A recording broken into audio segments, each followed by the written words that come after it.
दोस्तों नमस्कार, स्वागत है आपका यूट्यूब चैनल ईबीटेक में। आज है 9 दिसंबर 2022 और जान लेते हैं आज की महत्वपूर्ण खबरें जो आज के प्रमुख समाचार पत्रों पर छाई हुई हैं। सबसे पहली अपडेट यहां पर देख सकते हैं टीजीटी पीजीटी को लेकर के है। पोर्टल खोल करके टीजीटी पीजीटी भर्ती में पद बढ़ाने की मांग। अभ्यर्थी बोले विज्ञापन में नए पद बढ़ने के बाद घोषित हो परीक्षा तिथि। माध्यमिक शिक्षा सेवा चयन बोर्ड के अध्यक्ष को मांग पत्र भी सौंपा। अब यहाँ पर देखो क्या अपडेट है, आगे देखते हैं। यहाँ पर देखो अपडेट है कि टीजीटी एवं पीजीटी भर्ती 2022 में पदों की संख्या बढ़ाने के लिए पोर्टल खोल करके नए रिएक्शन मंगाए जाने की मांग प्रतियोगियों ने की है। इसके लिए गुरुवार को उत्तर प्रदेश माध्यमिक शिक्षा सेवा चयन बोर्ड के अध्यक्ष को मांग पत्र भी सौंपा गया। अभ्यर्थियों ने कहा कि इस भर्ती के लिए जुलाई में आवेदन लिए जाने के बाद अब तक परीक्षा तिथि घोषित नहीं की गई है। विलंब होने के कारण रिक्त पदों की संख्या बढ़ाने के लिए पोर्टल खोल करके नया रिएक्शन मंगवाए जाने पर अधिक प्रतियोगियों को अवसर मिल सकेगा। प्रतियोगी छात्र मोर्चा के अध्यक्ष विकी खान, प्रदेश संयोजक अनिल उपाध्याय सहित कई पदाधिकारी व प्रतियोगी गुरुवार को चयन बोर्ड पहुंचे अपनी मांग रखी। चयन बोर्ड अध्यक्ष को संबोधित पत्र में कहा कि प्रदेश में नई सरकार के गठन के 100 दिन की कार्य योजना में अधिकतम रोजगार का संकल्प लिया गया था। इसी क्रम में टीजीटी पीजीटी 2022 का विज्ञापन चयन बोर्ड ने जारी किया और 4163 पदों पर इस पर विज्ञापन जारी हुआ था, जबकि इसमें जो अभ्यर्थियों की संख्या जिन्होंने फॉर्म भरा है वो करीब 13 लाख से ज्यादा है। इस तरह देखा जाए तो पदों के मुकाबले जो है अभ्यर्थी बहुत ज्यादा हैं और इसमें जो है अभी बहुत से ऐसे पद हैं जहाँ पर खाली हैं, तो उन पदों का रिएक्शन मंगा करके जो है इनमें जोड़े जाने की बात कही है और उसी के बाद जो है परीक्षा की तिथि भी घोषित करने की बात रखी गई है। तो फिलहाल अभी एग्जैक्ट क्लियर नहीं है कब तक परीक्षा होगी, लेकिन ये है कि कुल मिलाकर के इसी से कनेक्टेड रहेगा, आपका डिपेंड करेगा आपकी परीक्षा कब होगी। तो वो अध्याचन मामले को लेकर के है। चयन बोर्ड का कहना है कि हम 10 दिन में सूचना देंगे, शासन से विचार विमर्श करेंगे कि ये संभव है या संभव नहीं है, इसमें पदों की संख्या जुड़ सकती है या नहीं जुड़ सकती है। उसके बाद परीक्षा तिथि को लेकर के ऐलान होगा। इसके साथ ही युवा मंच की तरफ से भी देखो एक अपडेट है कि अफसरों की संपत्ति की जांच को लिखा पत्र।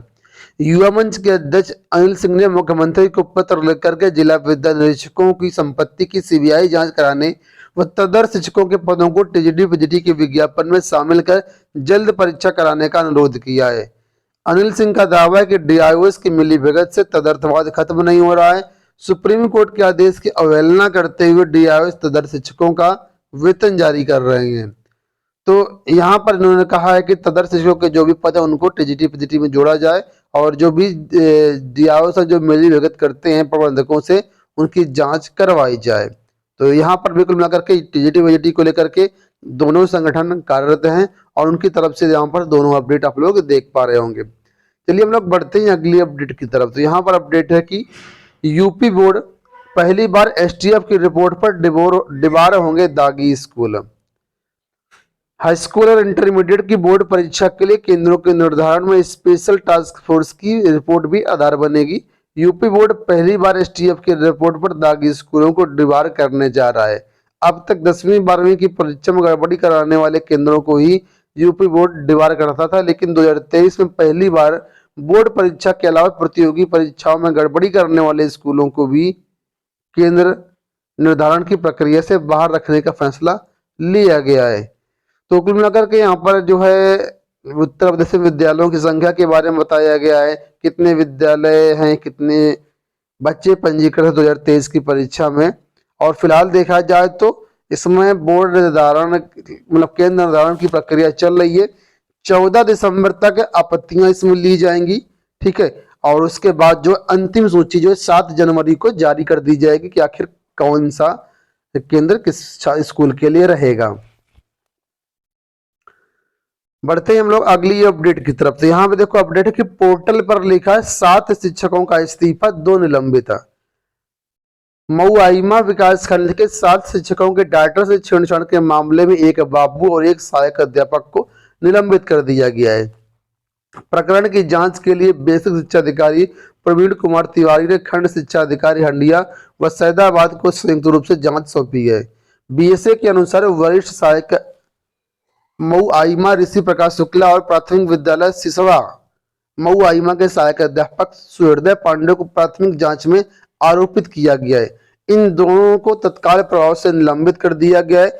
गौरतलब है कि यहाँ के जो जगत ARP है, जगत भारती प्राथमिक विद्यालय नजरपुर की शिक्षिका सुनीता चौधरी व सराय भारत के सुदृढ़ प्रकाश कंपोजिट विद्यालय सराय बीना के विजय बहादुर व मधुमिता वसु और उच्च प्राथमिक विद्यालय हरिसेनगंज के प्रशिक्षक प्रमोद कुमार के डाटा के सही चरण कर पेगड़ा पोर्टल पर उनका त्यागपत्र दिखा दिया गया था।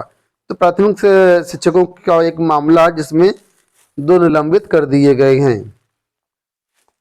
एक महत्वपूर्ण अपडेट है 69,000 शिक्षक भर्ती से संबंधित। यहाँ पर देखो अपडेट है कि 69,000 शिक्षक भर्ती में आरक्षण मामले में फैसला सुरक्षित है।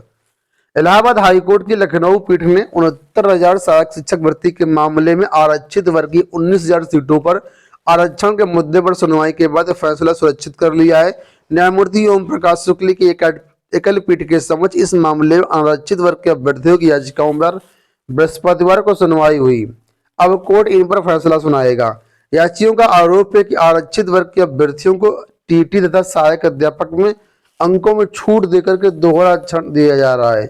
इसको लेकर के अनारक्षित वर्ग के अभ्यर्थियों ने याचिका दाखिल कर अपने अधिवक्ता अमरेंद्र नाथ त्रिपाठी के माध्यम से बहस की, जिस पर राज्य सरकार के अधिवक्ता ने कोर्ट को बताया कि अध्यापक पात्रता एक आर्ता परीक्षा है तथा इसमें दी गई छूट या आरक्षण सहायक अध्यापक भर्ती परीक्षा के चरण में लागू नहीं होती है।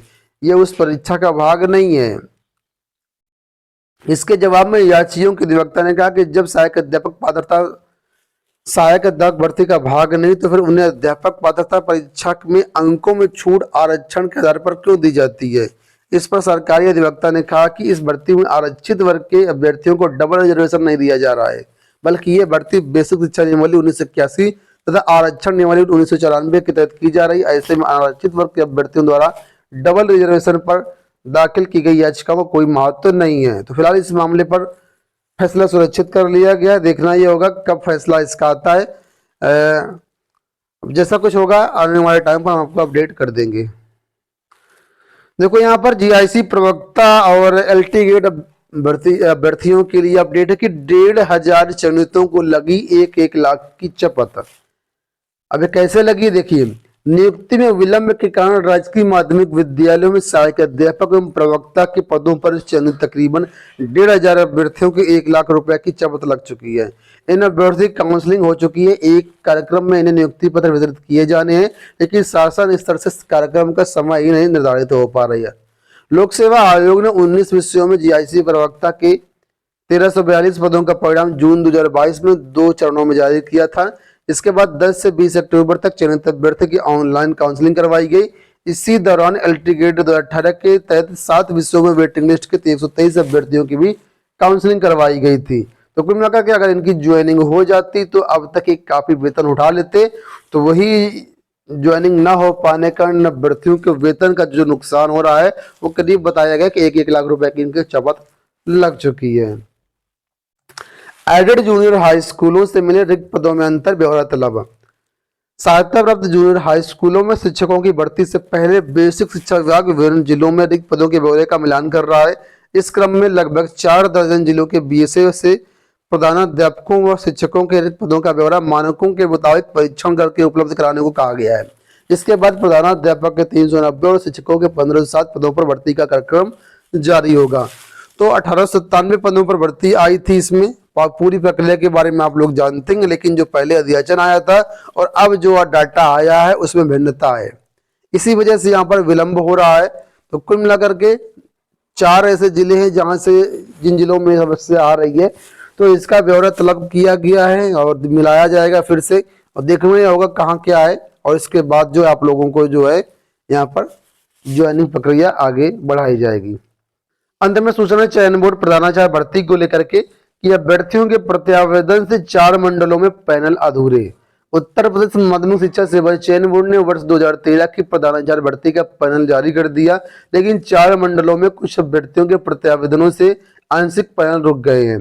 प्रयागराज, देवीपाटन, अलीगढ़ मंडल में बालक इंटरमीडिएट कॉलेज तथा वाराणसी मंडल में हाई स्कूल व इंटरमीडिएट दोनों में बालक वर्ग विद्यालयों के पैनल जारी नहीं किया गया। इन कॉलेजों के पदों के संबंध में कुछ अभ्यर्थियों ने चयन बोर्ड को अलग अलग प्रत्यावेदन भेजेंगे। कोर्ट के आदेश के बावजूद उनका साक्षात्कार नहीं करवाया गया। कुछ ने विद्यालय की श्रेणी गलत होने की बात कही है। इस तरीके से यहाँ पर जो है 4 मंडलों के जो पैनल है रुक गए हैं, बाकी सभी पैनल भेज दिए गए हैं। तो देखना ही होगा अब कब तक ये आगे इसका निस्तारण होता है, कब तक जो है यहाँ पर आगे प्रक्रिया बढ़ती है। तो दोस्तों ये हो गई आज की सारी सूचनाएं। इस वीडियो में इतना ही। धन्यवाद।